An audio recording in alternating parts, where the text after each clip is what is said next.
I don't know if you all saw, I posted it, um, uh, session 2 on, I made a YouTube channel, which I've never worked on YouTube ever. So I created one of those and posted it. Didn't realize how long it took to render, but it did that. And so I put it out there. We'll put this one out there as well when we're done. Also, if you saw in the tweet that I put out, if I've created some certificates. I know a lot of you all have to do summer hours and things like that for staff development over the summer. And Coach Alonzo actually asked me if I'd be interested in making one.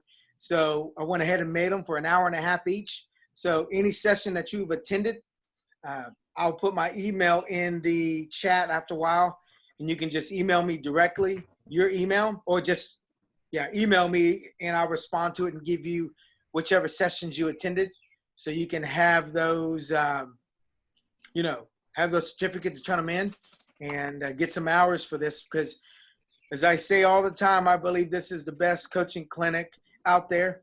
There's one going on right now, the women's coaching clinic.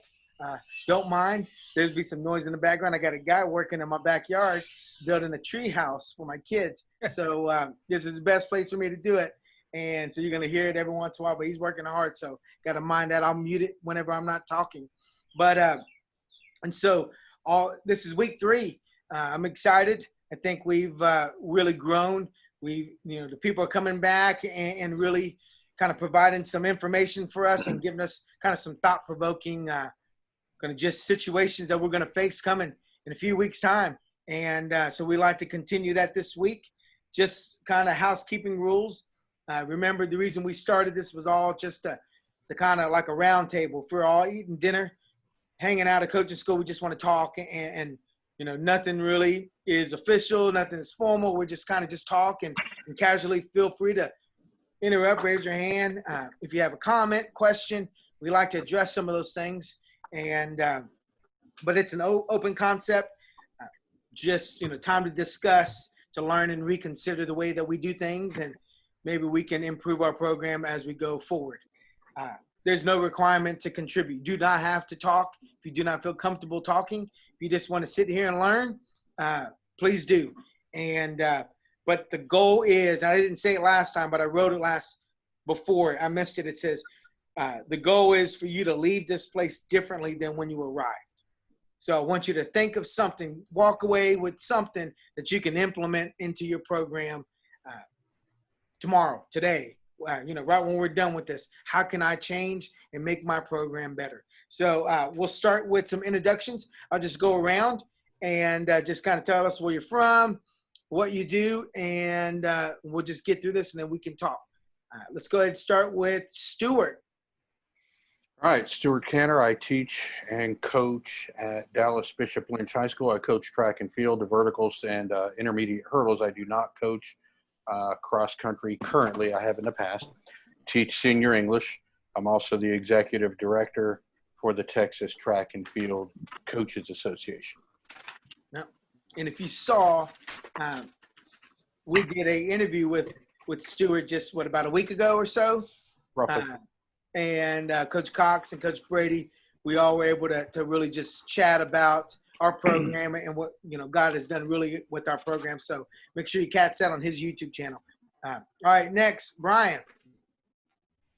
All right, Brian Zuno. I teach 6th grade math and coach the middle school and high school cross country team, track and field team, and the baseball team at a little charter school, Harmony School of Innovation in Fort Worth. We run at the 3A level, but we're independent. We're in the Texas Charter School League for everything else that we do. Okay, so Texas Charter League, is that kind of like TCAL? Yeah, it's an for the charter school leagues that don't have enough enrollment to be in a UIL school, they go into the charter schools league. So International Leadership Schools of Texas are part of that. I can't think of the others, but they're the second biggest organization high school wise in Texas, second only to the UIL. Wow. Okay. And so you have your own championships and things like that? Own championships, yeah. Everything's separate from the UIL. So for some reason, track and field and cross country, we're still at UIL, but everything else we do the Texas Charter School League. That's interesting. Is that bigger than TAPS? Yeah, supposedly it's bigger than everything else. The UIL's the first biggest, and Texas Charter School is second. Oh, wow. Wow, that's interesting. All right, cool. Coach Cox.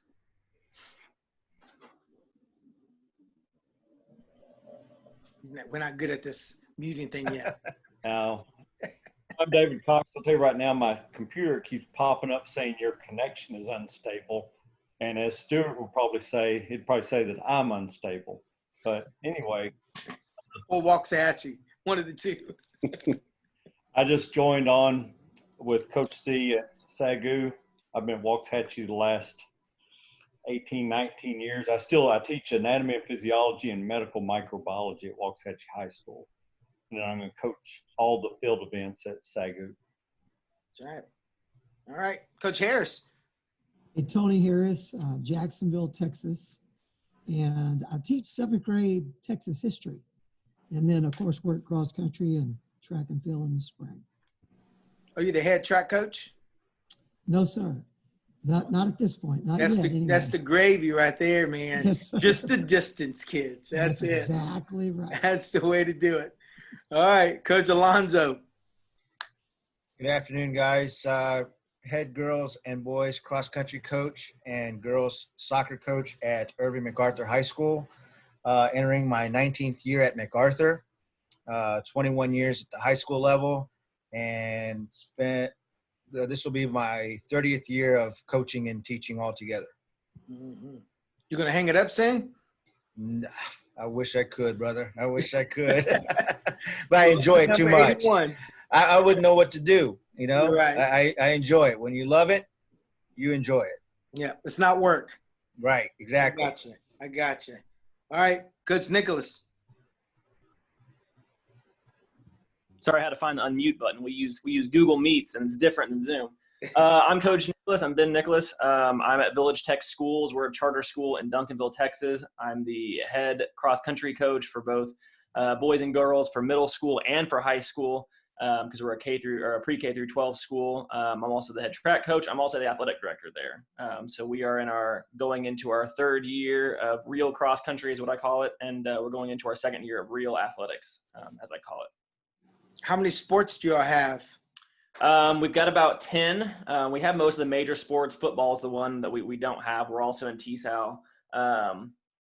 But we're kind of learning it. Our school was started several years ago, but we didn't have athletics when we started. And so our students really banded together and came together and made proposals of we should have athletics. Our administration listened to it, and they kind of implemented athletics. And so a lot of the people who worked at Village Tech, I love them to death. They were not in the athletic background. So they were just kind of doing it and winging it as it was. And so it's been challenging for sure, but it's been a lot of fun to build an athletics program from the ground up. There you go. Implement the right things, make sure student safety, all that stuff is there. And so it's been a lot of fun. And you're young, so you are learning as you go. As the older ones are learning as we go. Believe that. I was really happy just to be coaching cross country. It's the passion for sure. And I was given the opportunity, and I was like, I don't really know what I'm doing, but I'll give it a go. So it's definitely a learning experience for sure. Awesome. Coach Hinkle. Coach Scott Hinkle. I'm over at Everman High School. I teach inclusion English 1. And I'm the new head girls and boys cross country coach, and I'm the head girls soccer coach. Been there for 4 years, and that's what I've been doing. You've been soccer coach for 4 years. Been the soccer coach for 4 years, and then this year will be my first year as the boys and girls cross country coach. Okay. What did you do before? Were you just soccer only? Just soccer only, and then our cross country coach a year before retired, and then one of our other coaches, our boys coach, took over the cross country program, was trying to bring me in as assistant, but he actually maneuvered around, and he's going to be doing some other coaching things other than cross country. And so he told our AD, he was like, look, if I'm not going to be doing it, give it to this guy.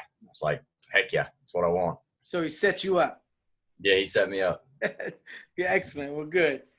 All right, Compost. I can't call him Coach Compost yet. Well, I guess he can. He teaches PE. I call him Coach Compost. Jose Campos, went to work Jason and assistant coach. Also, currently teaching, just finished my second year at Valley. But we done being PE. Currently looking for coaching in class position. Okay, so I can translate that his Wi-Fi is not very good in Austin currently, but Jose Campos used to be he ran for me. He's from Luling High School. He ran for me 4 years. He was my first ever cross-country signee for men. And so he's from Luling. He won state championships the whole time he was there. And he came on, and when he graduated, he stayed on, and he was my grad assistant for a year. And then he went on to Del Valle. And so he's there, and now he teaches PE, elementary PE, and he's looking for a cross-country coach position currently. So that's what he said. We won't call on him anymore because that is some bad Wi-Fi, man. Work on that. All right, Coach Sellers. Yeah, so this is I coach middle school cross country, boys and girls, 7th and 8th grade. This is my fifth year coaching. I did 3 years as an assistant, and this will be the second year as the middle school coach. So yeah, Elkhart, Indiana. Elkhart, Indiana. Yep. Awesome. All right, KP. You got to at least turn on your screen so we can see you. Oh, you're driving. He doesn't even hear. Okay, that's Carrington Pierce. That is my sprinter captain. So if he comes on, I'll let him kind of introduce himself. But as you can see, there's no Carl. So we're excited to have Carl. Carl's going to come and speak to us. He's from Track Barn. He is the CEO and founder. I guess I said it backwards, founder and CEO of Track Barn. And but he texted me about an hour ago and had a family emergency. So we're going to have to push him back. Later on, we still have 3 more weeks. So unfortunately, you're stuck with me. And so I'm going to talk to you a little bit kind of about not necessarily my journey, but my heart, if you will. And one thing we do at SAGU is we always start a morning off with a one-liner. And so one-liners for me are big because I think you can get, they're powerful. You can get everything in one shot. And this one's a little longer, but I'm going to read it to you. It says, if I can find it. My eyes, I am getting old too. All right. Failure is human. Failure humbles. Failure educates. Failure liberates. Failure challenges. Failure motivates. But failure is not fatal. And I like that one because I think my whole journey is based upon failures. I can look back and see where I am today and identify some failures that have gotten me to where we've been able to succeed.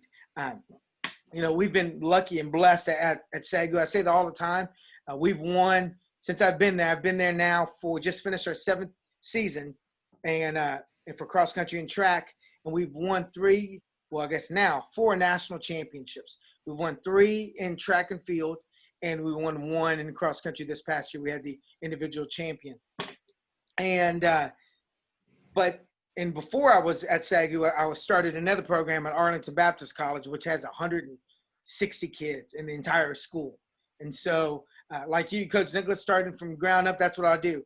I've been lucky enough and blessed enough. I've never was given an opportunity to be a head track coach in high school. I wanted to so bad. That was my dream. And every place I went, everyone said no. Everyone said no. And so the only way I was able to get a college job or head coach job is I had to start the program from ground up.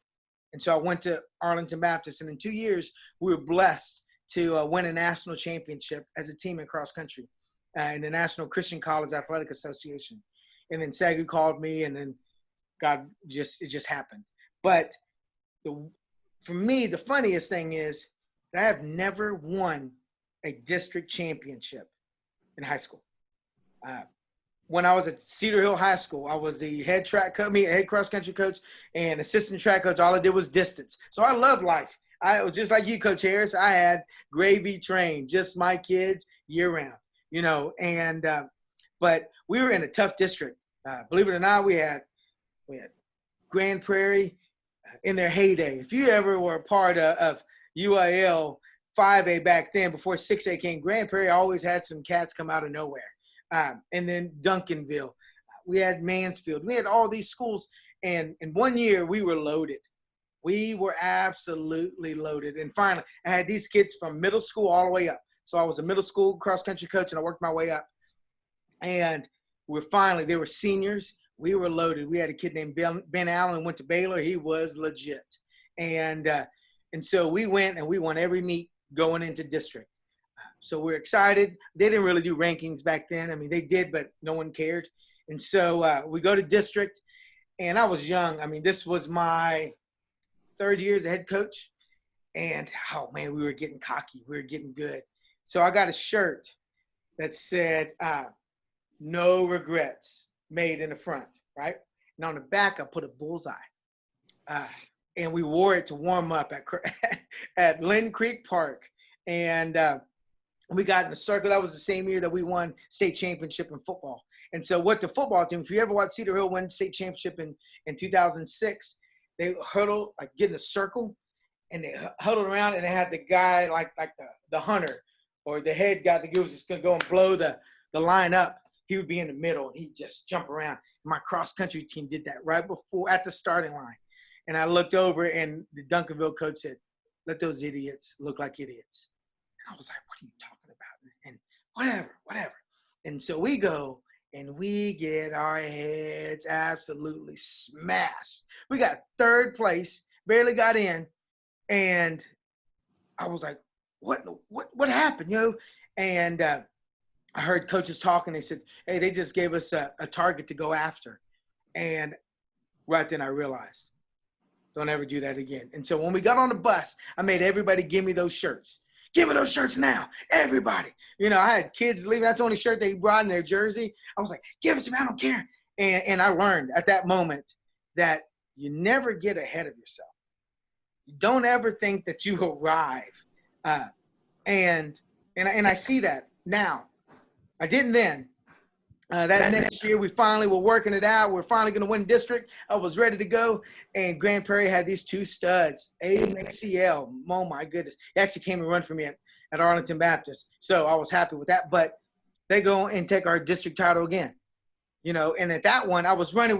We had 5 guys in the front smoking everybody. I was like, dude, we're going to take 15 points. And I'm running at Camp Hoblitel.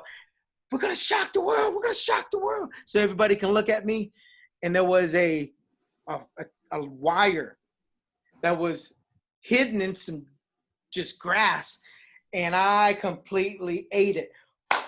Boom. And everyone just stopped at me right there at the finish line. And everyone just stopped. And I was like, okay, I get it. And so I say all those because I see my failures now. And believe me, these guys that tell you that on my team who've been a part of our program, we still got plenty of failures. I mess up all the time. I make bad decisions all the time, but I just hope that you can see that there's hope in failure as long as you learn. And me as a person, I am finishing up, and I don't say this to say, hey, great, good job, Jason, good job, because it's not easy, but I am finishing up my doctorate at Southeastern University. And that's why you see these bags. I mean, I am up all the time, nonstop, thinking. And, but I almost didn't graduate from high school. I didn't really care about school. I didn't care about anything. I was just kind of on doing my own thing. But it was somebody that cared about me and showed interest in me and showed that there was value in me. And from that moment, I realized, and it was my junior year, late my junior year, And at that moment, I said, okay, I got to change things. My failures for years don't define me. And it changed the course of my life. And so that person could be you. There's somebody in your program that needs you to be that person and just give them that extra push. And I'm not saying athletics. If you ever listen to me talk, athletics is one of the last things I talk about, because there's more to this thing than athletics. Athletics is our vehicle to change people's lives and impact them so much in so many different ways. And so I just ask and I hope and pray that you will let the failure fuel you. Don't let it stop you. Let those failures be examples. It's okay. I'm about to put this out there on everybody to see. It's okay. Coach Terry, she'll be the first person to like it, because she'll tell you about when I fell on my face. And every time I see her, I say something, she'll just put on the line on Facebook, gonna go shock the world. And I get it. Just a reminder. Don't ever get ahead of yourself. But I hope you see me. My philosophy is to find the best in everybody every day. And that should be your coaching philosophy. If you should love kids, and if you truly love kids, it's not about what they can do for you. It's, and it's about what you can do for them. And it's not what they can do for you either. Sometimes you get that stud that that's just going to change your program. It's going to take you to the next level. You can't forget about everybody else, because you see what that person is going to do for you next. Don't ever get in the way. Okay. And so I want to close with COVID, because now you're going to be more to these kids than you've ever been, ever. They hadn't seen you in years. It seems like years, doesn't it? They've seen you on these screens. That's about it. But face to face, that impact is completely different. And they're going to come to you completely different. I remember a guy told me about a month ago, said, you look at all these cases, and he goes, it's just political. Because if you look at all these thousands and thousands and thousands of cases, how many people do you actually know that have been infected? And I thought, man, you're right. I don't know anyone. Not one person. But if you ask me that today, I can name off a few. And so the kids that are going to come back to you know a few.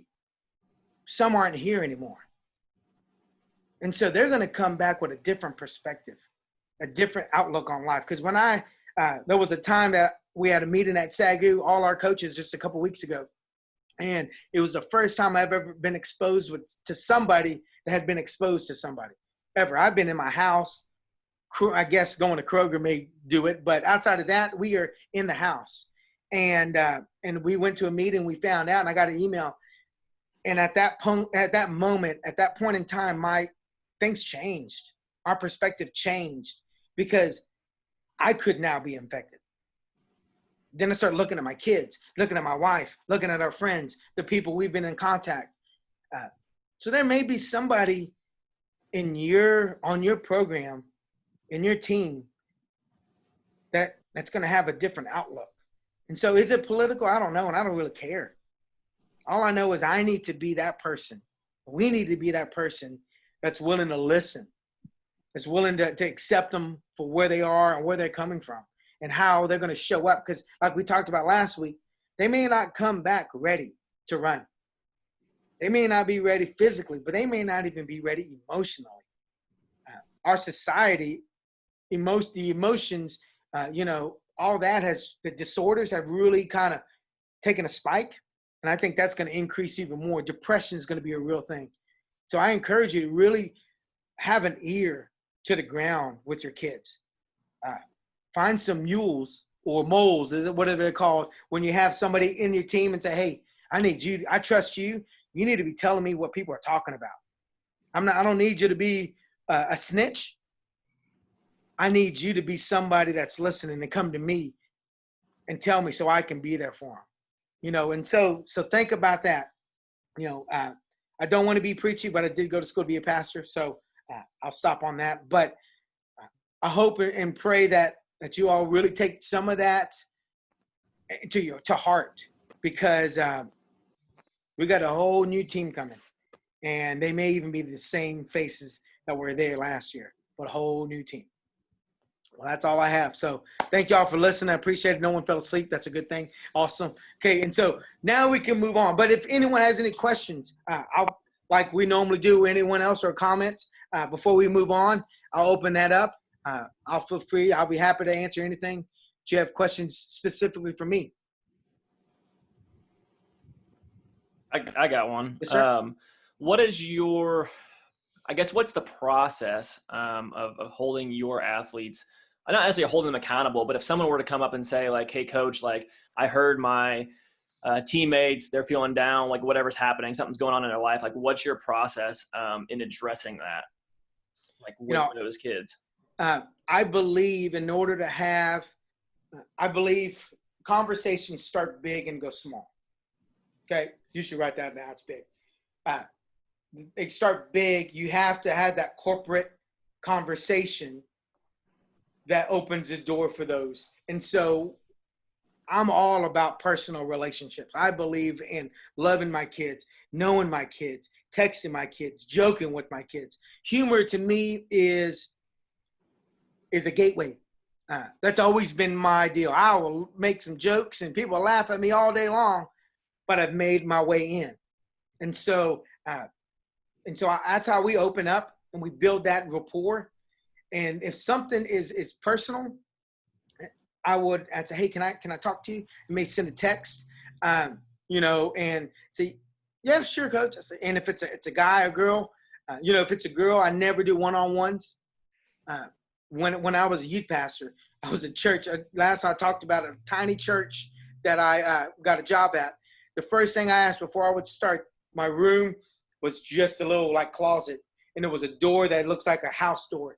And I said, before I step foot in there, I need a window. You got to protect yourself. Unfortunately, you have to. And so I'm always door open. But if it's personal, I say, hey, who do you trust that we can have a conversation with? And let's talk. And so I never do really the one-on-ones. Even in our end of the year meetings, I have the guys and the girls come one-on-one. I have their door open. And my kids will tell you, I always like for them to cross over, say, come early, so somebody's in a hallway. But you have those conversations, but you have to build that rapport before you can truly, for them to open up. And so I believe in empowering my assistant coaches. Your assistant coaches are extensions of you. Okay. And so if you empower them to know that they have just as much authority as I do, and have enough faith in these guys, you can tell them just like you would. So we segment our team with sprinters and field event, and I'm the distance guy, and my grad assistant is everything, but he's a student. And so he's kind of my mole, if you will. But he builds that. He's got the toughest job. And Jose can tell you that grad assistant job when you're still a student is the toughest job in athletics. Because you balance friendship, teammates, and authority. A lot of people can't do that, and so it is your job as the leader to empower your assistant coaches, like just verbally to everybody, so they know that they have that trust. And it's all about hiring the right people. It can probably went further than you really wanted to hear, but there's a lot of pieces that rapport happens. And just because you have a title doesn't mean you have trust. Okay, you have to earn that. I learned a long time ago, the hardest thing to earn, but the easiest thing to lose is trust. And so you got to walk that fine line as a coach. Anyone else? I can do this all day. I love it. I can tell you about my mistakes.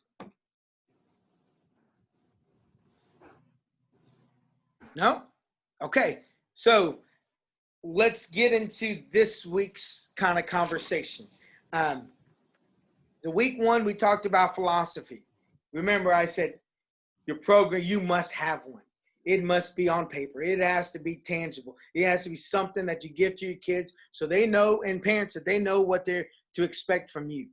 And it also makes your program like almost real. And Coach Harris, I'm going to call on you. I know you weren't prepared for this, but Coach Harris, the reason I'm going to call on him because a few days after our session, Coach Harris created a philosophy, and it's awesome looking. Tell me now, after creating your philosophy, what do you see a change? Do you see a difference? Tell me what you got from all that. Well, I got a clear definition of my direction.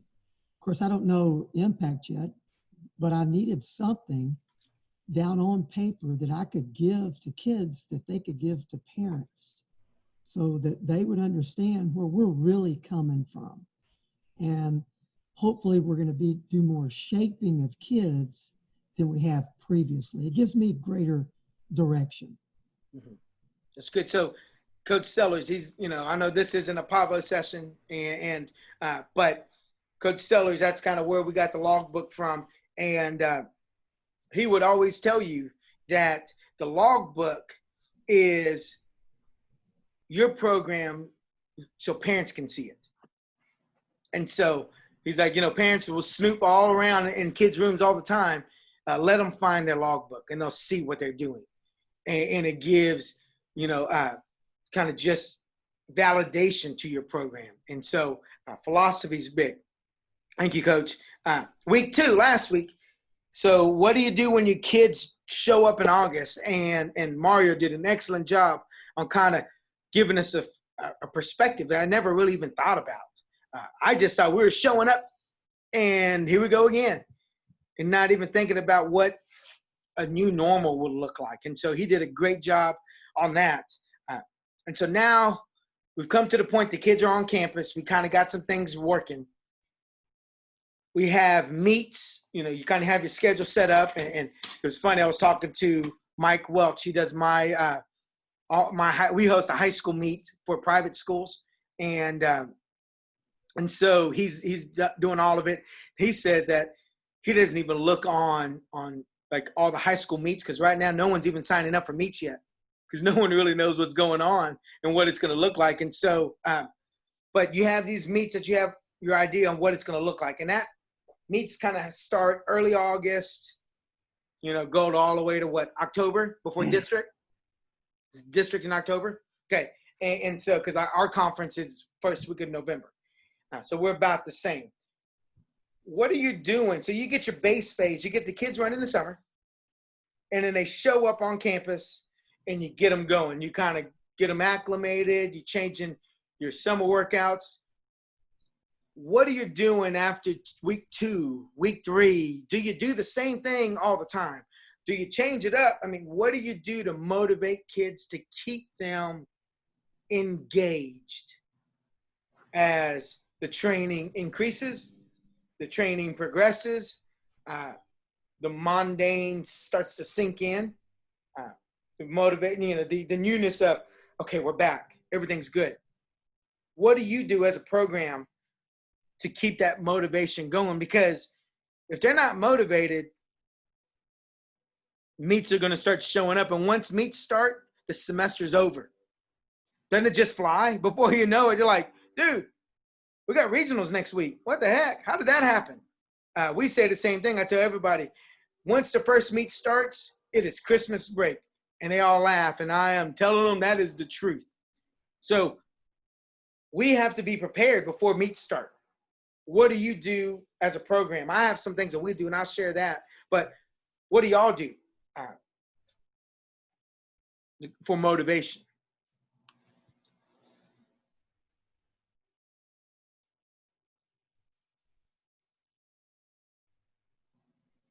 So your kids just show up and race?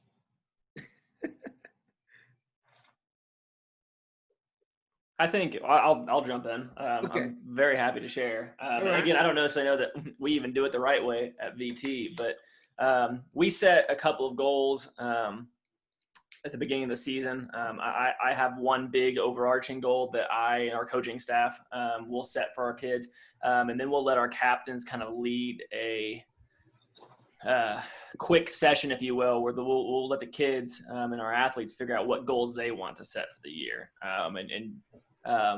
oftentimes it'll be kind of similar to where you're aiming at, but every once in a while they'll surprise you.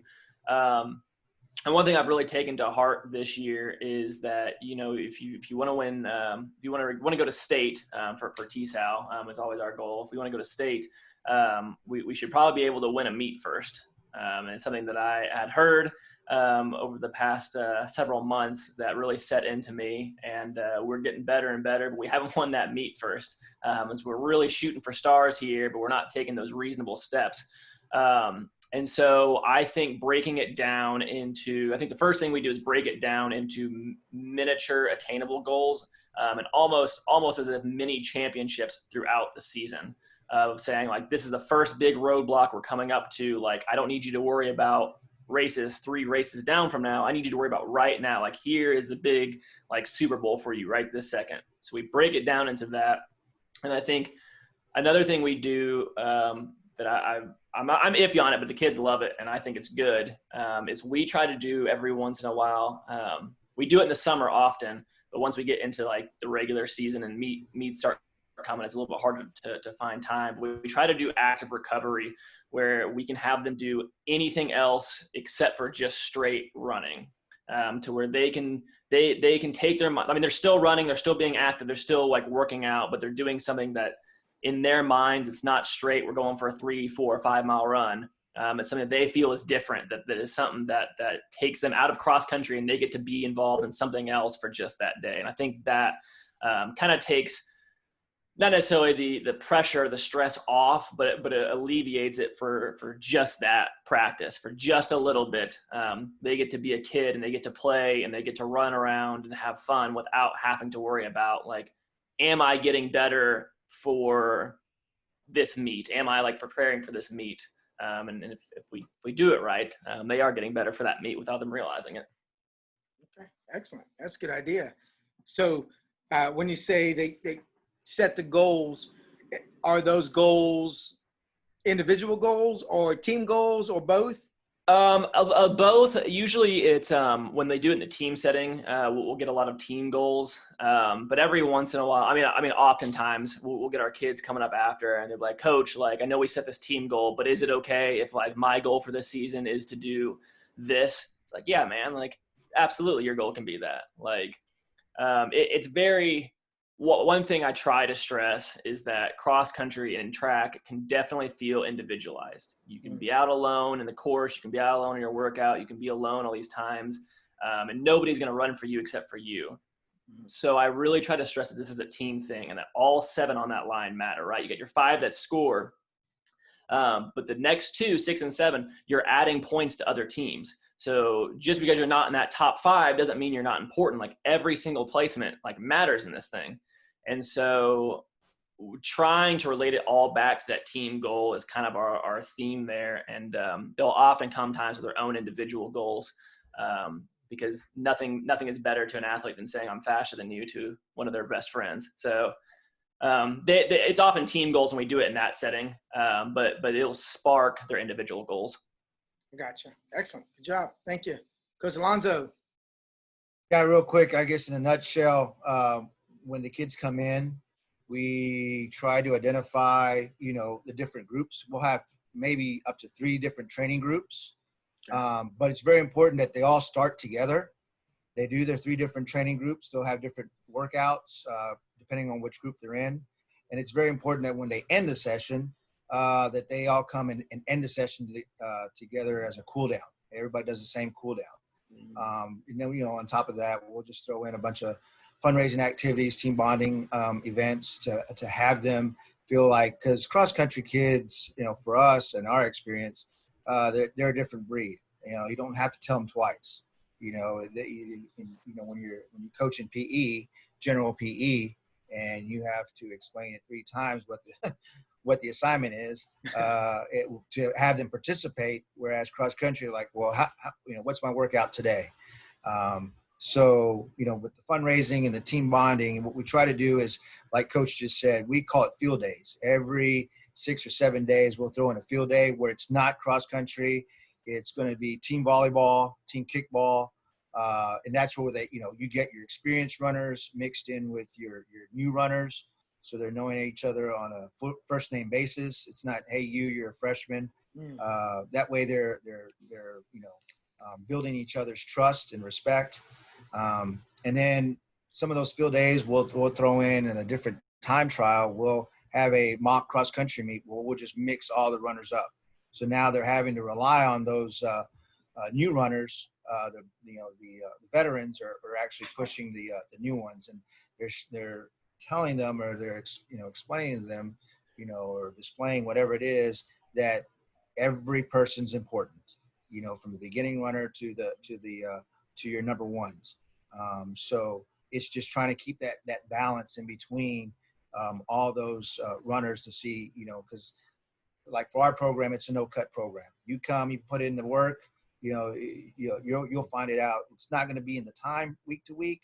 Over the weeks, it will be. You'll see that, but we want to make sure you're enjoying your experience. Okay, that's good.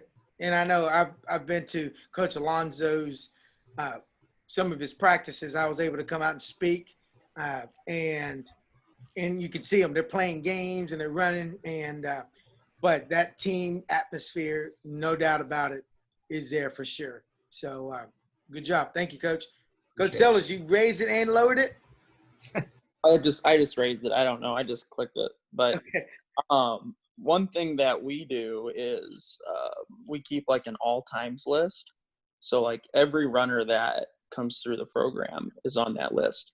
And so kids are able to either beat times of people that they know, or they're able to get on that list. And that's one of the things that we do. And it is relatively motivating, because they're like, oh, I'm gonna get into the top 10. I'm gonna do this. I'm gonna do that. So that's one of the things we do, like after meets. And I do it for a time mile too. If kids do a time mile, we have a top times list. Every kid's on the list, but then they get to move up if their time improves. Okay, so it's just every week. It's a running list of every like runner I've coached. And so when somebody new comes in and they run like a time mile, or we do a 3K, they get added on. As their time improves, they might beat people from past years. And so they move up the list. And so it's kind of like it's kind of like competition, but it's it goes on and on and on. For years. Yeah. And so awesome. they're always on that list.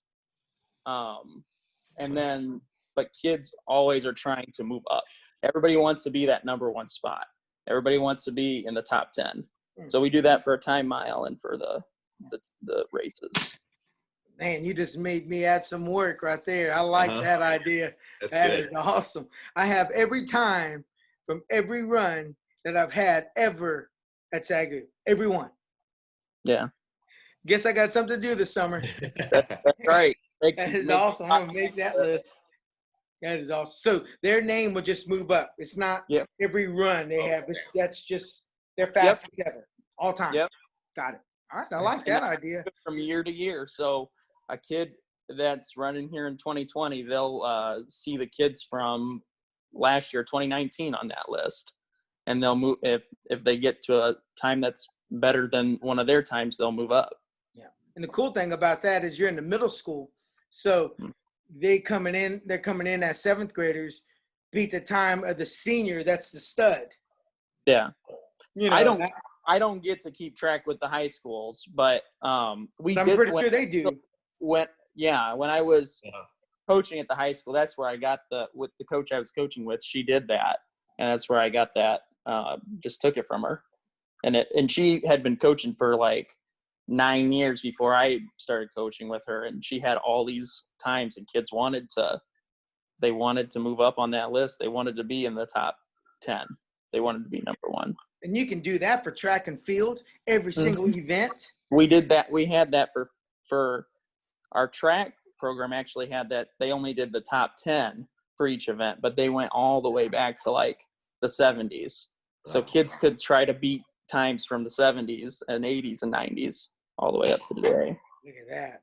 But they only did the top 10 list. Our coach did. Wow. Try. I like that. Coach Alonzo? I think. Yeah, one thing and some of you guys have probably heard of this before. First of all, I'll admit, soccer's my bread and butter. That's what I do full time, club and everything else. But I've learned over the years, to start, picking up things from cross country. That's what you do as a coach. But was in a workshop a couple years ago, and one of the best things they said was to keep records of everything, not only your races but your workouts. So, say for example, Coach, you just said, "Hey, I've got the #1 cross country runner in the country." So now what you do is you record those workouts so that when someone comes in, you can show them, they can see what does it take to be a national champion. These are the workouts that we're going to get to someday. So we have a lot of records of the courses that we do with times and workouts that some of our more experienced runners and veteran runners have done. Not only, we have the results from the races, because you know how races can change, the variables can change. It's not going to be the same. You show up one year and, they changed the course from last year. So those can only go so far, but the workouts can still stay the same because those are the ones that you have more control over around the school or around the areas that you train. But if you record everything, it's easier for those kids that are coming in, learning the sport to say, well, eventually someday I'm going to get to this point. Yeah. That's what it takes to be a district champion, a regional qualifier, a state qualifier, or, a national champion. That's it. Yeah. And it's not just a list, there's one thing like we have like meet demands in our Pavo stuff that Coach Sellers made, and to make state meet demands and where you need to be. But it's nice to have a face or a name that's recognizable because that kid is on the leaderboard chart. Coach Cox was talking to us in our group chat about what we need to do is a record board, which we're about in the process of building a facility. And so that's one of the first things we want to contribute, is we want to have a record board. I have a sheet. Everyone on my team has a record sheet, and everybody's fastest in every single race ever run. And so I give them all that so they can see kind of school records and stuff. But to have an all-time each, oh man, and based off events and locations, and dude, that is gold right there. So Coach Cox, I'm gonna go ahead and call on you so I can drink some of this water, man. All right, and just to piggyback off what Coach Nicholas said and things, with the goals, we'd always have kids have the little SMART goals and make the goals, specific, measurable, obtainable, all that stuff. But, they would have to write it down on a note card. Well, one they'd put up on the mirror at home, but then one they would give to one of the other teammates in their locker. So you automatically had somebody to hold you accountable for your goal. Want a blowjob? To check with them and say, hey, have you hit this goal? This is the goal. I'm watching you. I'm going to help keep you obtainable or, keep you accountable with that. And then off of like some of those things that's talking about just the game days and things, I've talked about this. This is more of a track thing, but you could probably implement it into a cross country. And Stuart, Bob Myers at Arizona, he had a multi-event.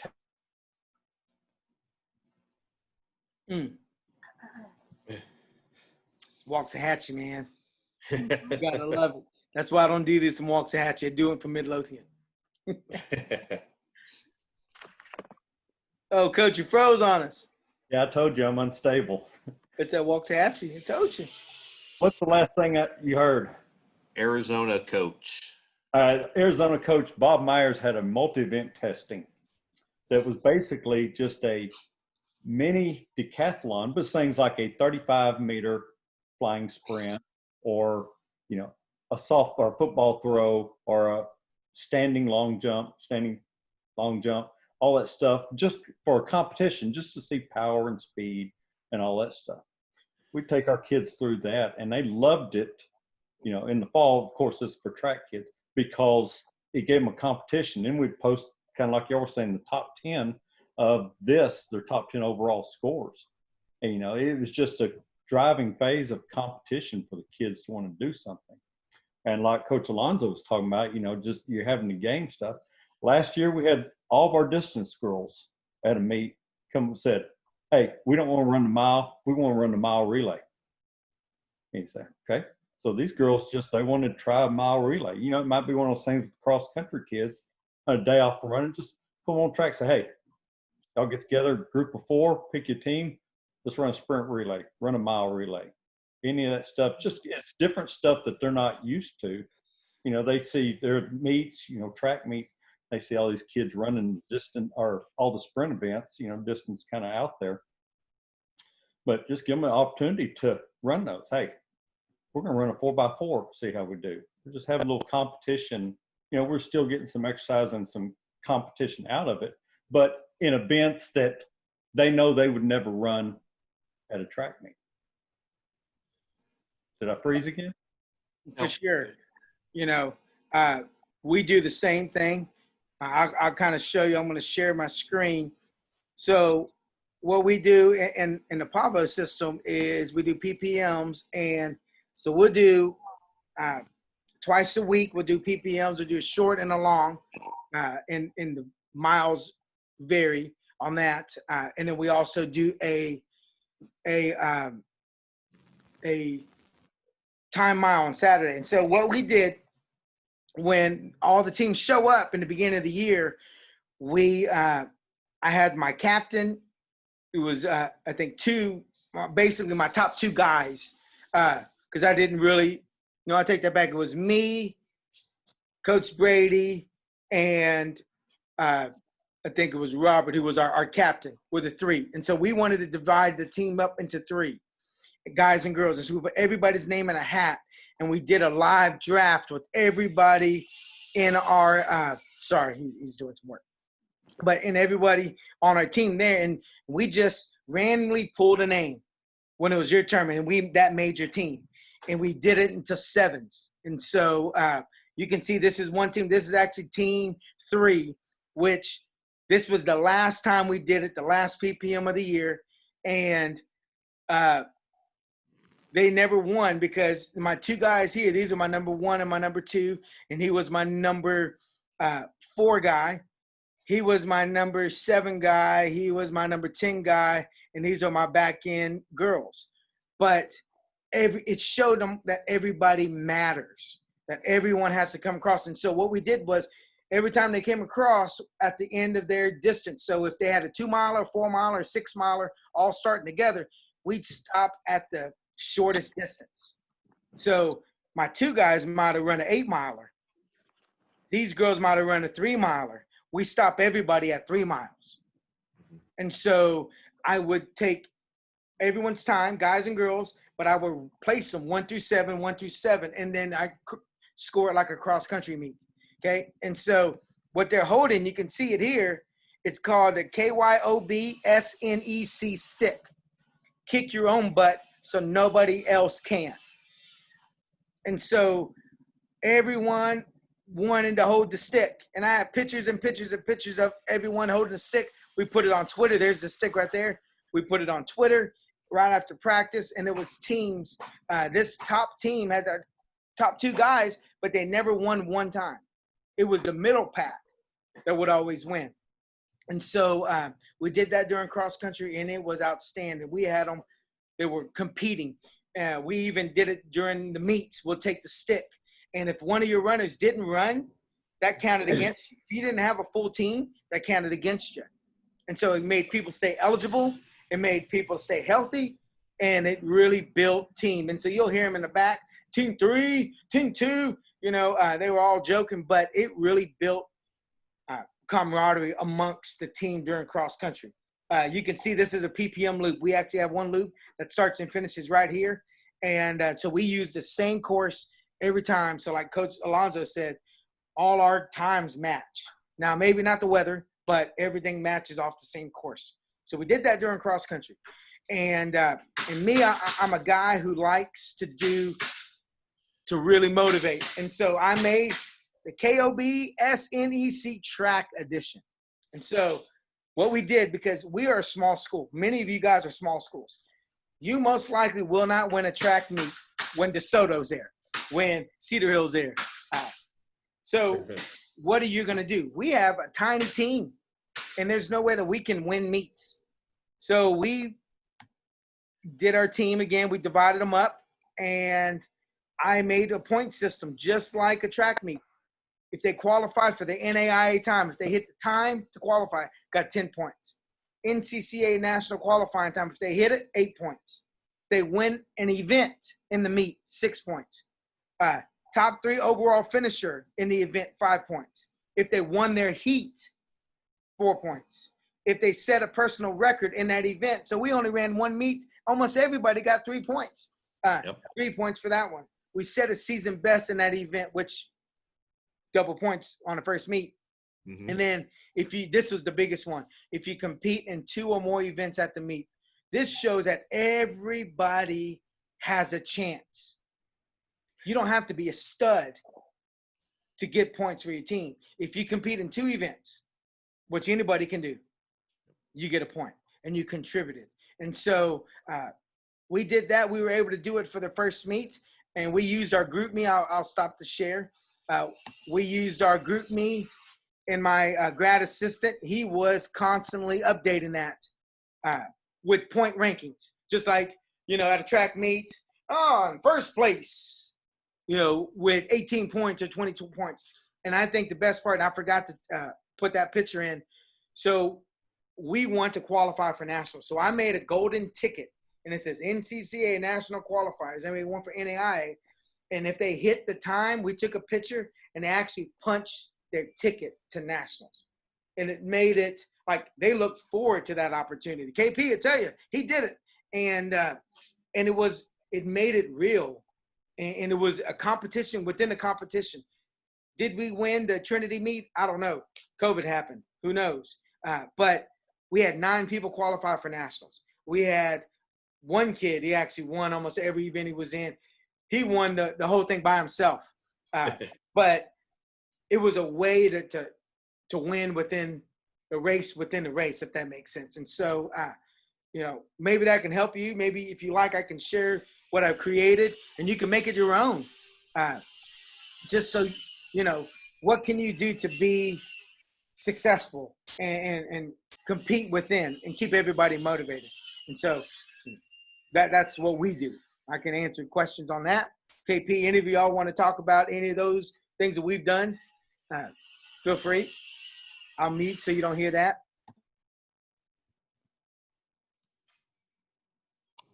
Yeah, like on that, like the cubes and that thing, it really helped like the team to like get closer, because you had people, it was randomized, the whole, choosing the team, it was randomized. So you had people that never even talked to each other was on the same team. And you would have, the top person versus, the not top person, and they would be talking at practice, hey, we need to get this time faster, we need to do this. So everybody came together and they would win after, the PPM days and stuff like that. So, I mean, I didn't talk to everybody on my team before, but after, the drawing and after all that, we all became close because we all wanted to win the stick for that race or that week. We all wanted to do that. So it made everybody, focus on one thing. And if something was going on, we would talk about it, get that out the way, and still focus on what mattered at the end of the day was getting that stick. So that was a good idea. I like that idea a lot.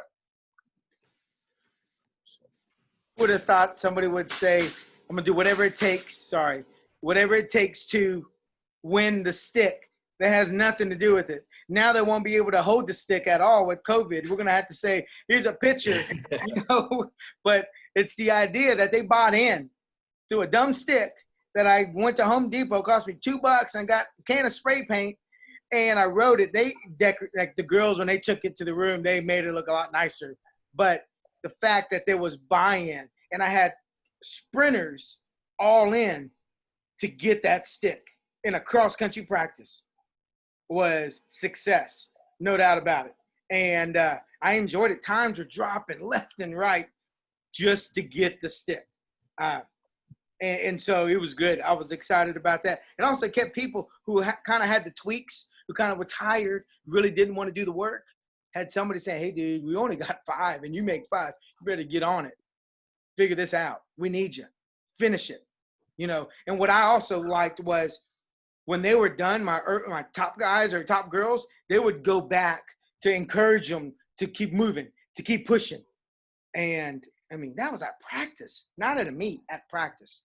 And so we really capitalize on kick your own butt so nobody else can. Probably isn't good to put down the saying, so we just put the letters. So I'm saying, keep my job. Anyone else? Yes, sir. I'll go ahead. One of the things I do at the beginning of the year, we're going to talk about goals again, is I set goals for not only the teams that I have, the varsity, JV, and the middle school teams, but also individuals. And I put them in a PowerPoint presentation, and I share that with the kids as well as the parents at parent meetings. And I've had several times. The most recent was I had this girl who I saw run one time during a practice, and I saw talent. She was in 8th grade. This was last year. And I put in the PowerPoint for her slide, I said, she will win the 8th grade district title in October. And the girl came up to me and just said, there's no way I can do that. I said, I see potential in you. I think you can.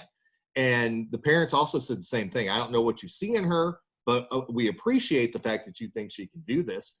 And as the season progressed, she got better and better. And lo and behold, she actually did win the 8th grade championship. And mom came up afterwards and said, if it wasn't for that goal that you set for her at the beginning of the year, the fact that you could see that potential, I don't think she would have even stuck with cross country, let alone win the title. So I like to encourage my kids that way and trying, I don't make the goals unattainable. In her case, I saw the potential and figured she could. Another thing that we do is, and this goes, all of us do this, is that we're family. And you were talking about how the competitors who had finished would go back at practice and cheer on and run with the others. We encourage that all the time. Fortunately, with us, we're 6th through 12th grade, so we get to see them as babies taking their toddler steps in cross country in 7th grade, all the way up to the seniors. And I'll have my juniors and seniors actually become big brothers and big sisters to the 7th graders and new 8th graders who come in to running. Once every couple of weeks, we'll actually have those kind of big brother, big sister runs where, the top athlete no longer is going on that 4-mile or 6-mile trek. They're sticking with the kids on the 2-mile running, fast walking as it may be sometimes for the older kids, but just encouraging those kids to keep moving and keep going on and not quit the sport, because a lot of times, and Coach Nichols knows this as well as you others, you get a 7th grader out there who doesn't really know what cross country is, and you say, okay, we're going to run 2 miles today, go have fun, go run. You either never see that kid again because they get lost for one reason, or they just realize that this is not for me. But if there's that other kid there, that older kid they can look up to, that they can go to with questions and concerns, it really does help cultivate that family mentality, and it keeps kids interested in the sport until they no longer want to do it. So that sense of family is huge in my program.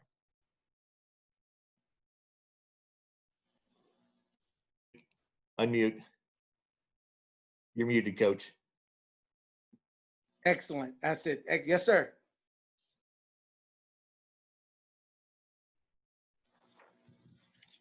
We're all muted. There you go. Yeah, we're all muted. I was just trying to get your attention because you're muted. Okay, I got you. Yeah, like I said, excellent, Coach. That's, that the goals are a thing. We have to do that. There's no doubt about it. Pushes the individual, but it also gives them something to reach for. So, I think we're good today. I think what we've learned, we can take with us, no doubt about it, and somehow use it, because the kids are going to come. And we got to make sure we keep them motivated and kind of just all about it. Like, what do I need to do to keep my kids kind of bought in? Because it's a long year. And if they haven't been running much, it's going to be It's good. It's going to be a super long year. But yes, sir, David. I know one thing that you do a lot, well, that Pablo does, that keeps me motivated is kind of like you kind of show us of what like the CT part of Pablo can do and how I'm running this fast. But if I keep training and doing my best and maintaining my physical training, I can basically be this fast towards the end of season. So that always has motivated me. How if I drop down my critical threshold where I kind of do my maintenance runs, and then I come back next year and I'm coming in with a faster CT, it just kind of motivates me to continue to work and work out faster. So I feel like maybe a good way to motivate your kids is kind of remind them and kind of put it in their brain that this could be you in the future and that you have a lot of room for improvement and a lot can go down in the semester if you continue to train hard.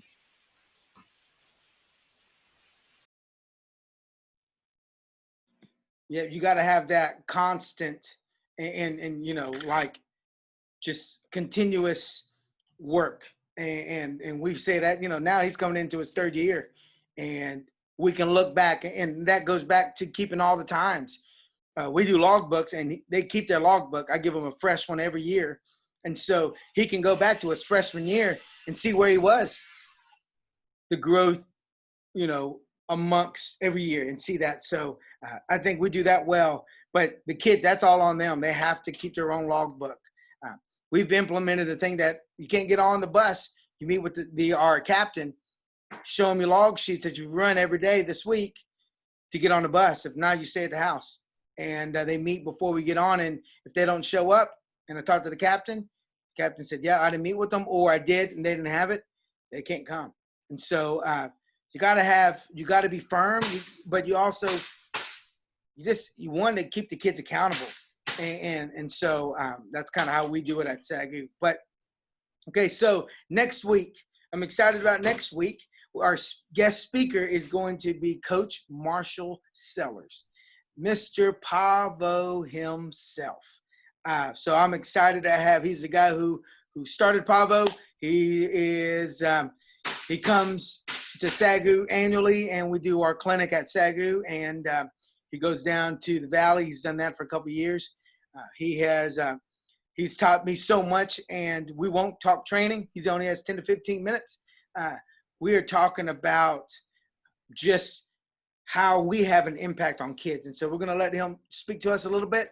And so he'll be our guest. But next week, I'm excited because what we have, kind of our collective group, is we're going to talk about that hard, the thing that we deal with every year is sharing athletes. How do we share athletes and get the best out of them? From a cross country to a soccer kid, from soccer to a track kid, from a track to a basketball kid.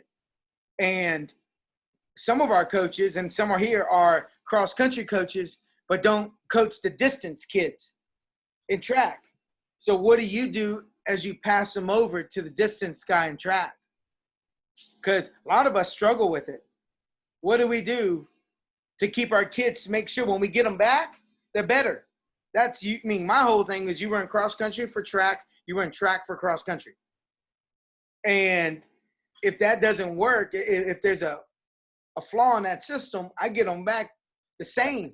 So what are we doing to build that connection with our coaches, with our kids? And so we're going to talk about it. I don't have any of the answers. I've dealt with it a lot. Some of you guys, you got a baseball coach in the spring. You got a soccer coach in the spring. Well, what are we going to do with our kids as we pass them on? Have we built that? So we're going to learn from each other next week. Excellent. Well, thank y'all so much for another great session. I've learned a lot. My page is full, and we look forward to seeing everybody next Wednesday, again at 2 p.m. All right. Email me if you would like a clinic form, and I will send it off to you. Excellent. Thank y'all so much. Hey, Y'all take care. Y'all next week. See you next week. Appreciate it, Coach. Yes, sir.